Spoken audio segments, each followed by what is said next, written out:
En voyant le titre de la vidéo, vous vous dites putain, Bloody va faire la même chose que dans le premier SVG pour la saison 3, il a pas honte? Eh bien, oui et non, car j'ai fait la série entière cette fois. Ça s'appelle du recyclage. Ah putain. Quelle idée j'ai eu aussi. Hop. Bienvenue dans le SVG numéro 19 consacré à la série des Cool Borders. Let's go!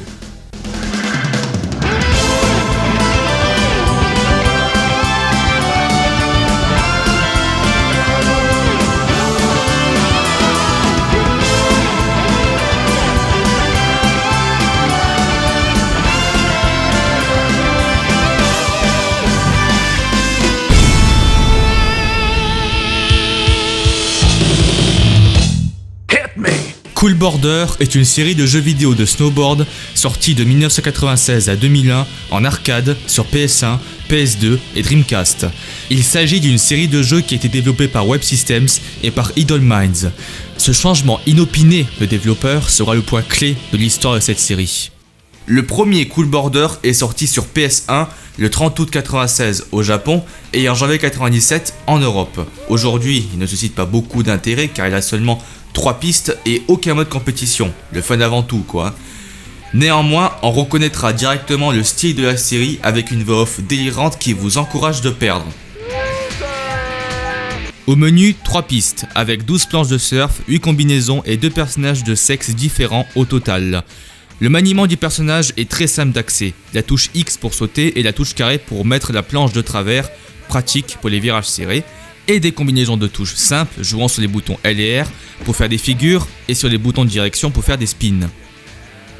Cool Border reste un jeu assez rudimentaire malgré la présence de figures et ne dispose pas de nouvelles fonctions à débloquer. Malgré cela, il reste un très bon jeu pour l'époque, mais un peu dépassé aujourd'hui. Suite au succès de ce premier opus, Web Systems décide de développer sa suite sans plus tarder, et c'est ainsi que Cool Border 2 sort un an après.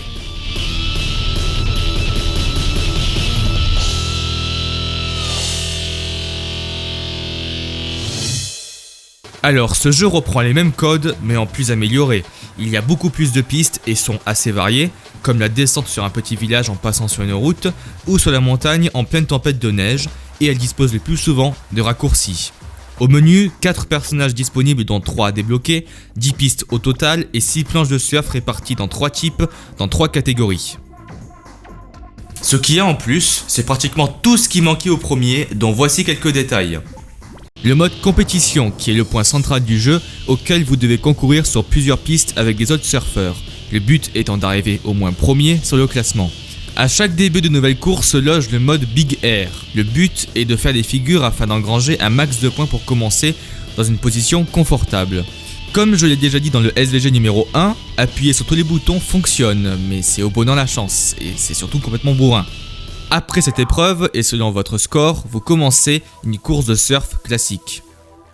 D'autres modes de jeu sont également à votre disposition, comme le mode 2 joueurs, le mode Big Air Contest, qui est en fait le mode Big Air dans les compétitions, et le mode Big Air Master, dont le but est de faire le plus de figures différentes dans un temps imparti.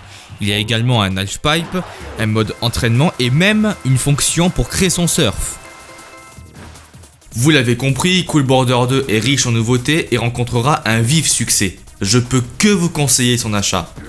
Ce jeu est également sorti sur arcade en 98 sous le nom Cool Border Arcade Jam et édité par Tecmo.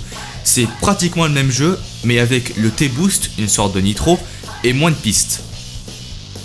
En version arcade du jeu Cool Border Arcade Jam. Bah non, c'est l'inverse. Un an après ce deuxième opus, Web Systems laisse sa place à Idle Minds, qui développera la troisième itération de Cool Border qui sortira le 30 septembre 1998 aux USA et en novembre 1998 en Europe. Pour l'heure, il n'y a aucune explication concernant ce changement de développeur, ou du moins je n'en ai pas trouvé. La sortie de Cool Border 3 était une surprise de taille. Il suffit de voir la jaquette pour voir des éléments qui clochent, comme le logo du jeu, totalement différent des autres, et des logos de développeurs inhabituels. Mais bon, on aurait pu dire que ce serait simplement du détail. Eh bien pas vraiment, lors du démarrage du jeu, on voit des noms quasi inconnus. 989 Studios, Idle Minds. Ils n'ont pas totalement changé le jeu au moins. Eh bien, si Cool Border 3 est radicalement différent de ses aînés, il possède une jouabilité et une ambiance complètement revue, et pas toujours dans le bon sens. Commençons par le côté positif. Cet opus essaye tout de même de garder l'esprit des deux premiers, en gardant le Big Air et le Half Pipe, et essaye aussi de faire mieux en proposant une course contre une avalanche, et il dispose des graphismes et des animations bien mieux réalisés. Et on peut même taper sur ses ennemis. Là où ça pêche en revanche, c'est au niveau de la jouabilité. Le joueur est devenu lourd à manier et la combinaison des touches pour les figures est totalement différente. De plus, le mode de tournoi est moins passionnant car les courses s'enchaînent les unes après les autres, les environnements sont quasiment tous les mêmes et on est seulement 4 lors d'une course alors qu'on était 8 dans Cool Border 2. Donc au final, Cool Border 3 reste un très bon jeu de snowboard, mais nettement en régression par rapport à Cool Border 2. Pourquoi Web Systems vous l'avez pas développé? Parallèlement, Web Systems a développé un Cool Border sur Dreamcast sorti le 14 octobre 1999 chez nous sous le doux nom de Cool Border Burn. Mais ça c'est au Japon, car chez nous il s'appelle Snow Surfer. Allez savoir pourquoi. Voilà la vraie suite de Cool Border 2, et par rapport à ce dernier, il y a malheureusement moins de courses, pas de mode compétition et un maniement un peu plus lourd. Bon, je vous rassure, cela ne l'empêche pas d'être un très bon jeu de snowboard, le seul jeu de ce genre sur cette console d'ailleurs, si on exclut Sega Extreme Sport. Dans Snow Surfer, on retrouve l'esprit des premiers Cool Border avec le style des personnages et des courses. Graphiquement, c'est plutôt joli pour un jeu Dreamcast de première génération, mais pas assez pour concurrencer Ten Haiti sur Nintendo 64 dans ce domaine. Ce titre dispose de quelques bonnes idées, dont les éléments du décor qui peuvent se casser et vous barrer la route, ou un extra Super Pipe complètement délirant et très bien réalisé. A mon sens, Snow Surfer aurait dû être le Cool Border 3 que l'on attendait. Même si la déception se fait présente, notamment par son manque de fonctionnalité, il est toujours mieux que le Cool Border 3 d'Idle Minds. Et oui, j'ai chopé froid entre temps. Un an plus tard, en 2000, Cool Border 4 arrive dans notre continent sur PS1, toujours développé par Idle Minds. Est-ce que Snow Surfer a fait de l'influence? Avant de répondre à cela, Cool Border 4 est une copie du précédent. Si je serais très méchant, je dirais que c'est une mise à jour, mais rassurez-vous, ce n'est pas trop le cas.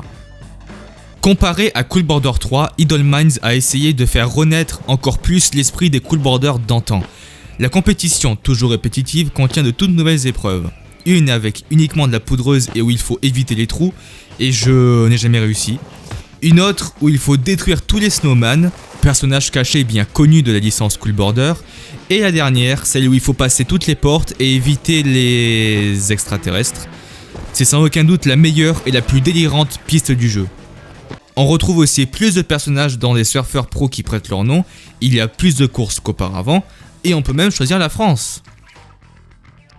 Donc oui, Snow Surfer a fait de l'effet car on retrouve un peu le style Cool Border avec ses pistes délirantes. Néanmoins, Cool Border 4 reste très similaire au 3 car il n'y a aucun changement au niveau des contrôles et du gameplay.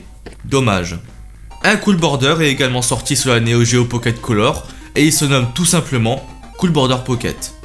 Il s'agit d'un opus très différent avec des nouveaux personnages du style japonais et des pistes enneigées assez courtes. Il n'y a pas beaucoup de choses à dire sur ce titre car il est très répétitif, mais c'est un jeu de surf rapide et nerveux qui occupera quelques minutes lors d'un long trajet en voiture. Nous avons donc terminé pour les Cool Border sortis en Europe. Voici maintenant les quelques opus qui ont jamais dépassé les frontières américaines et japonaises. On peut citer Cool Border Code Alien sorti sur PS2 en 2000, développé par Web Systems et sorti uniquement au Japon malheureusement. Je n'ai trouvé aucune information sur ce jeu, mais au vu du visuel on dirait du Cool Border 2 en 128 bits. Si quelqu'un a déjà joué à ce jeu, il pourra apporter plus d'informations concernant ce titre, car j'aurais vraiment aimé y jouer et mieux vous en parler. Et en dernier, on peut parler de Cool Border 2001 sorti sur PS1 et PS2, développé par nos amis de chez Idle Minds. Sur PS1, le jeu est très semblable à Cool Border 4 mais avec de toutes nouvelles pistes. Ici, aucune nouveauté, le gameplay est le même ainsi que les bruitages. Il y a tout de même des compétitions où l'on doit sauter sur des trous et faire des figures, ce qui ressemble plus à une simple mise à jour, une mise à jour qui coûtait bien plus qu'un DLC.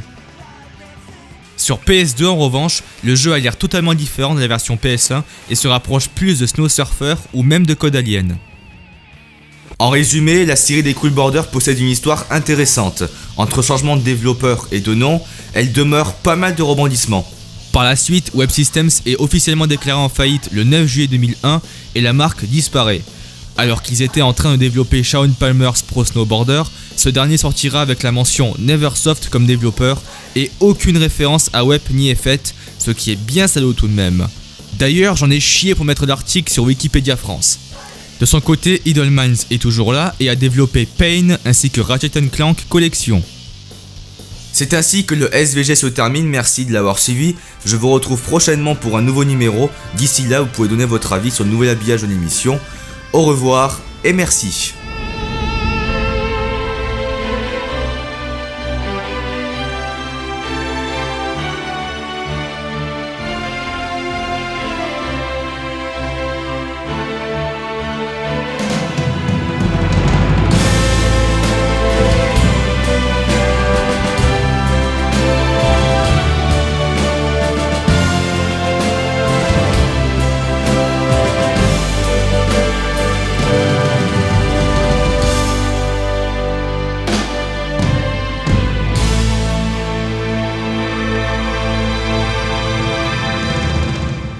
Bon, moi je vais prendre un médicament pour la gorge.